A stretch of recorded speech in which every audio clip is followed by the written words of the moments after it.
Good evening friends, स्वागत है आपका हमारे इस प्रोग्राम सवाल तमारा में। आज हम बात करने वाले हैं आपके कमेंट बॉक्स में जो सवाल आए हैं उसके बारे में हम मैडम से डिस्कस करेंगे। Good evening ma'am. हम आपके जो वीडियो आए हैं उसमें कई सारे कमेंट बॉक्स में सवाल आए हैं, तो आज हम उस बारे में डिस्कशन करते हैं। पहला सवाल है कि मुझे 2 साल पहले ट्यूबरक्यूलोसिस हुआ था। अभी मैं प्रेगनेंसी के लिए प्लान कर रही हूँ, तो मुझे क्या प्रेगनेंसी में कोई तकलीफ आ सकती है या नहीं? जैसे आपका जो सवाल है कि ट्यूबरक्यूलोसिस हुआ था, तो पहले तो ट्यूबरक्यूलोसिस अलग अलग सिस्टम का होता है। जैसे लंग्स का ट्यूबरक्यूलोसिस था, या तो एब्डोमेन का था, या तो जेनाइटो यूरिनरी था, वह जानना बहुत ही ज़रूरी है। दूसरा इम्पॉर्टेंट रहता है कि जो ट्यूबरक्यूलोसिस हुआ था उसका जो ट्रीटमेंट है वो आपने कितना रेगुलर लिया है, आपका वो कंप्लीट कोर्स आपने किया है या नहीं, वो भी बहुत ही इम्पॉर्टेंट रहता है। और तीसरा और मोस्ट इम्पॉर्टेंट होता है कि जब भी कोई भी फीमेल को ट्यूबरक्यूलोसिस होता है, तो ट्यूबरक्यूलोसिस जनरली जो अफेक्ट करता है कि फेलोपियन ट्यूब्स को 80% ऑफ द केसेस में वो फेलोपियन ट्यूब को अफेक्ट करता है। तो यदि आपकी फेलोपियन ट्यूब की जांच हुई है तो और उसमें अगर फेलोपियन ट्यूब ओपन है तो शायद आपको प्रेगनेंसी कंसीव करने में तकलीफ़ नहीं आएगी। एक आइडियल रहता है कि आपका अगर लेप्रोस्कोपी प्रोसीजर हो जाती है, जिसे हम डायग्नोस्टिक लेप्रोहिस्ट्रोस्कोपी कहते हैं, तो उसमें आपकी जो बच्चादानी है, यूट्रस के अंदर का जो लेयर होता है वह कैसा है, दोनों बाजू के फेलोपियन ट्यूब्स कैसे हैं, और इवन एब्डोमेन में या तो ओवरीज में या कहाँ पे भी अगर ट्यूबरक्यूलोसिस के जो ट्यूबरकल्स हम कहते हैं या तो एक्टिव ट्यूबरक्यूलोसिस है या नहीं, उसके लिए endometrial biopsy for TB PCR लिया जाता है। यदि यह सब चीज़ नॉर्मल है तो आपको नेचुरली कंसीव करने में दुविधा नहीं आएगी। ओके। अगला सवाल है कि मेरी उम्र 13 साल है और मुझे वाइट डिस्चार्ज का प्रॉब्लम है, तो मुझे क्या करना चाहिए? 13 इयर्स की उम्र है आपकी, शायद आपके पीरियड्स शुरू हो गए होंगे या तो नज़दीकी फ्यूचर में आपके पीरियड्स शुरू होने की संभावना हो सकती है। और यह समय पे जो सफ़ेद पानी जाता है वो बहुत ही नॉर्मल चीज़ होती है। काफ़ी बार हम देखते हैं कि पीरियड्स शुरू होने के 1 हफ्ता या 10 दिन पहले वजाइना में वेटनेस वगैरह शुरू हो जाती है। That is normal because of the hormone जिसे हम कहते हैं प्रोजेस्टेरॉन। वह हार्मोन की वजह से आपका जो सिक्रीशन है वो बढ़ सकता है, विच इज़ एब्सोल्युटली नॉर्मल। लेकिन यदि आपको यह वाइट डिस्चार्ज की वजह से कोई तकलीफ़ हो रही है, जैसे कि प्राइवेट पार्ट्स में इचिंग हो रही है, या जो सफ़ेद पानी है वो कर्डी वाइट है, जैसे दही हम जमाते हैं तो वैसे रंग का है, येलो कलर का है, ग्रीन कलर का है, ब्लड के साथ मिक्स होके आ रहा है, उसके साथ साथ अगर आपको कमर में दर्द हो रहा है, पेड़ों के निचले भाग में दर्द हो रहा है, आपको पैर में दर्द हो रहा है, बहुत ही थकान महसूस हो रही है, जिसे हम बोलते हैं वीकनेस, लेथार्जी जैसा अगर महसूस होता है आपको, तो श्योरली आपको उसको ट्रीटमेंट की ज़रूरत है।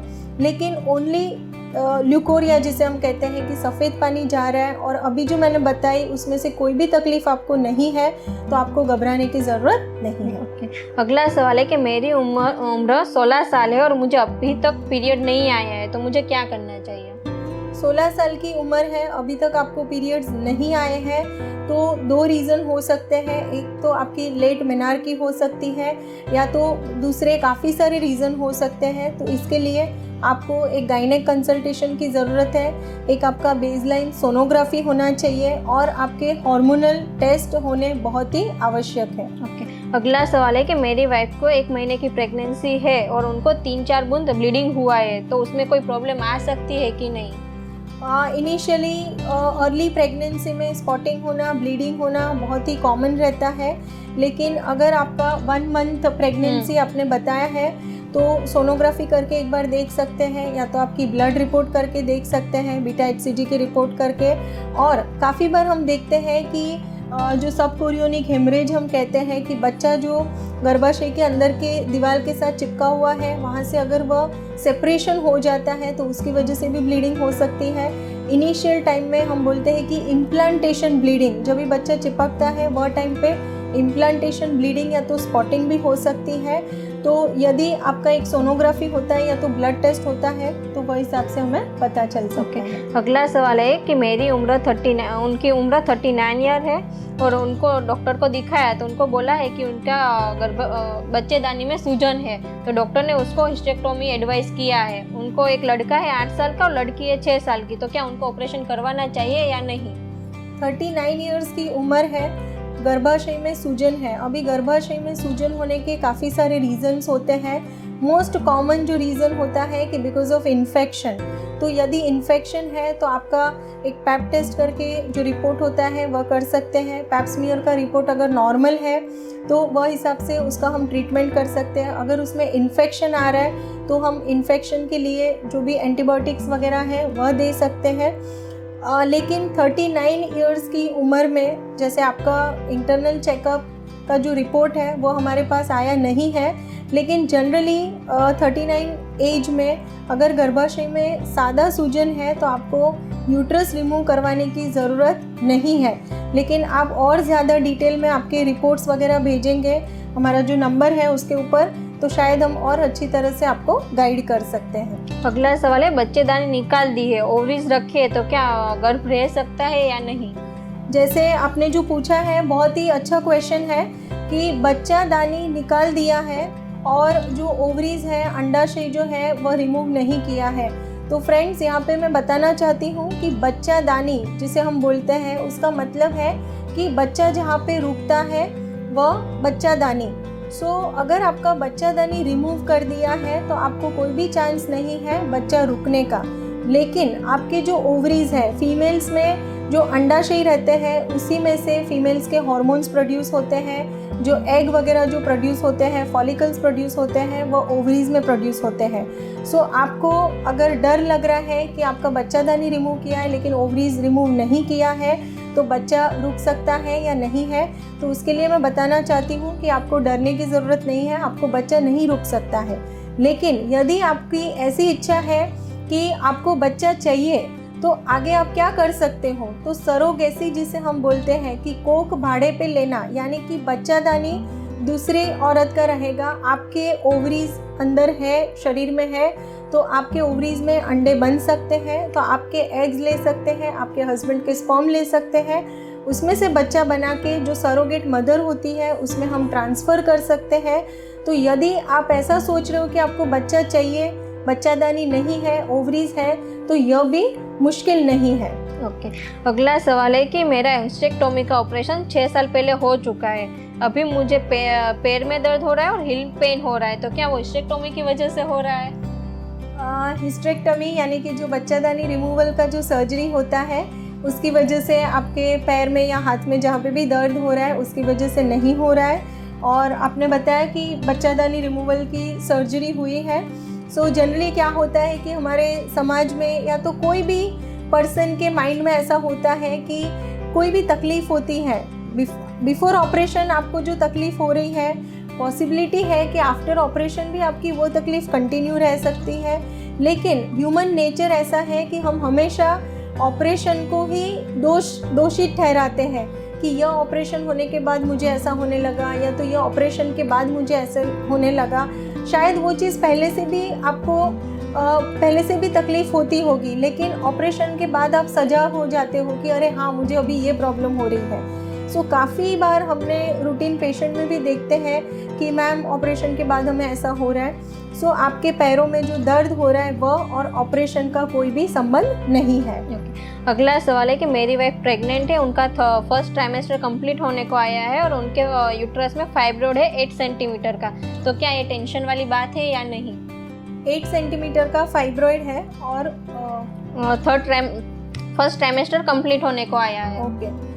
8 सेंटीमीटर का फाइब्रोइड और अप्रॉक्सीमेटली 3 मंथ्स प्रेगनेंसी के कंप्लीट हो चुके हैं। यहाँ पे बहुत ही इम्पॉर्टेंट है कि फाइब्रोइड जो है वो कौन से लेयर में है। मोस्ट ऑफ द टाइम जैसे आप बता रहे हो 8 सेंटीमीटर का है और अभी तक कोई तकलीफ नहीं हुई है। मोस्ट प्रोबेबली यूट्रस के जो बाहर का लेयर होता है जिसे हम सब सीरोजल फाइब्रोइड कहते हैं, और दूसरा रहता है इंट्राम्यूरल फाइब्रोइड जो यूट्रस के मिडल लेयर में होता है। मोस्ट प्रोबेबली अगर फाइब्रोइड बाहर के लेयर में है तो उसका साइज़ कितना भी बढ़ता है जनरली वह तकलीफ़ नहीं देता है। लेकिन यदि फाइब्रॉइड मिडल लेयर में है, इंट्राम्यूरल फाइब्रॉइड है, सो जैसे जैसे प्रेगनेंसी ग्रो होती है यह फाइब्रॉइड भी ग्रो होने की संभावना होती है और उसमें थोड़े चेंजेस भी आते हैं विद द प्रेगनेंसी, जैसे हम रेड डिजनरेशन कहते हैं या तो कैल्सिफिकेशन वगैरह भी हो सकते हैं और वह दौरान आपको पेन हो सकता है because of fibroids. So regular आपका जो सोनोग्राफी वगैरह होता रहेगा उसमें आपके जो डॉक्टर रहेंगे, ट्रीटिंग डॉक्टर, वह आपको वह हिसाब से समझाते जाएंगे। ओके अगला सवाल है कि आईवीएफ का एम्ब्रियो ट्रांसफर का आज 9th डे है और उनको पर वजन स्पॉटिंग हुआ है, तो क्या मेरा केस कॉम्प्लिकेटेड है? एम्ब्रियो ट्रांसफ़र का 9th डे है और आपको स्पॉटिंग हो रही है तो मेरे हिसाब से it should be a positive sign. Generally हम जिसे कहते हैं इम्प्लांटेशन ब्लीडिंग हो सकती है, सो मेरे हिसाब से आपको चिंता करने की आवश्यकता नहीं है। अगला सवाल है कि मेरी एज 50 ईयर है और उनको यूट्रस प्रॉब्लम्स का प्रॉब्लम है, तो क्या हिस्टेक्टोमी करनी ज़रूरी है या कोई और ऑपरेशन से भी उसको कर सकते हैं? अच्छा, 50 इयर्स की उम्र है, वजाइनल प्रोलैप्स है, यूट्राइन प्रोलैप्स है, तो जनरली मेरी राय यह रहेगी कि अगर आप यूट्रस रिमूवल की सर्जरी करवाते हो तो बहुत ही ज़्यादा अच्छा रहेगा, क्योंकि हम बोलते हैं कि यूट्रस रिमूवल की सर्जरी, लेकिन इसमें 3 सर्जरी होती है। जैसे कि यूट्रस भी रिमूव किया जाता है, यूट्रस और सर्विक्स, उसके साथ साथ जो पेशाब की जो थैली है वह भी नीचे आ जाती है, तो जिसे हम सिस्टोसील रिपेयर कहते हैं, और टॉयलेट का जो रास्ता रहता है, रेक्टम जो रहता है, वो भी काफ़ी नीचे आ जाता है।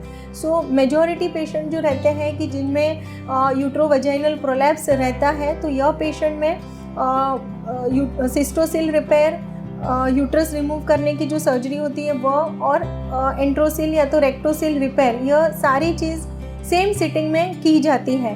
तो यदि आप ऑपरेशन करवाते हो तब भी यह सब पॉसिबल होता है।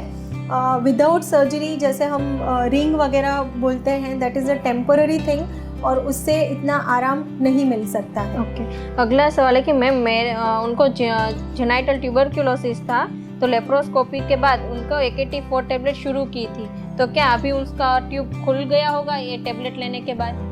जेनाइटल ट्यूबरक्यूलोसिस था, फेलोपियन ट्यूब्स बंद थे, 2 महीने का आपने ट्रीटमेंट ले चुके हो AKT4 का, और जनरली जो हम एडवाइस करते हैं कि पूरा 6 मंथ्स का पेशेंट को कोर्स एडवाइस किया जाता है, और जो ट्यूबल पेटेंसी के जो टेस्ट होते हैं उससे हम जान सकते हैं कि फेलोपियन ट्यूब आपके अभी पेटेंट है या क्लोज है। और मेजॉरिटी पेशेंट में हमने देखा है कि 6 मंथ्स के ट्रीटमेंट के बाद जनरली फेलोपियन ट्यूब ओपन हो जाते हैं। हालांकि काफ़ी बार ऐसा भी हो सकता है कि फेलोपियन ट्यूब डैमेज भी हुए रहते हैं, कि फाइब्रोसिस वगैरह भी हुआ है।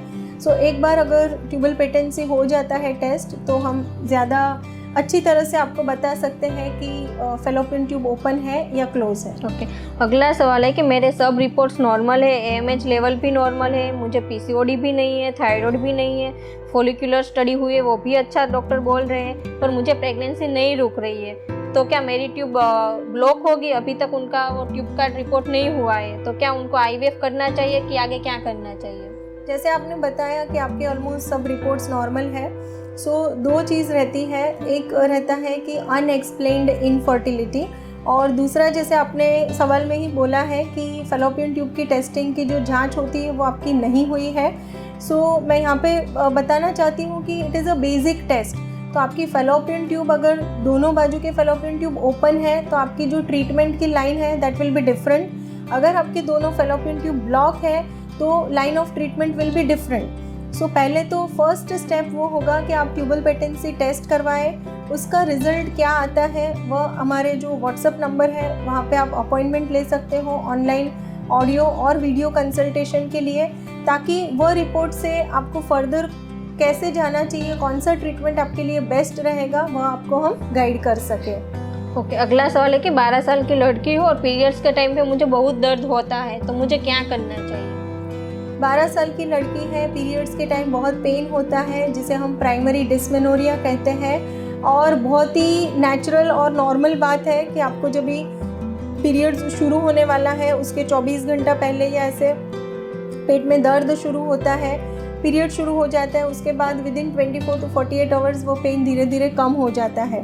सो जनरली ऐसे लोगों के लिए हम जो काउंसलिंग करते हैं कि एक बार आपकी शादी होती है, आपकी नॉर्मल वजाइनल डिलीवरी होती है, उसके बाद आपका यह जो पेन है वह कम हो जाएगा। तब तक के लिए आप टैबलेट मेफ्टाल्सपास करके आता है वह मेडिसिन का उपयोग कर सकते हो। तो फ्रेंड्स, आशा रखती हूँ कि आपको आपके हर सवाल का जवाब मिला है। अगर आपके कोई और क्वेश्चन है तो आप कमेंट्स बॉक्स में लिख सकते हो। तो इसी के साथ देखते रहिए हर बुधवार को रात 8 बजे सवाल तमारा। Thank you.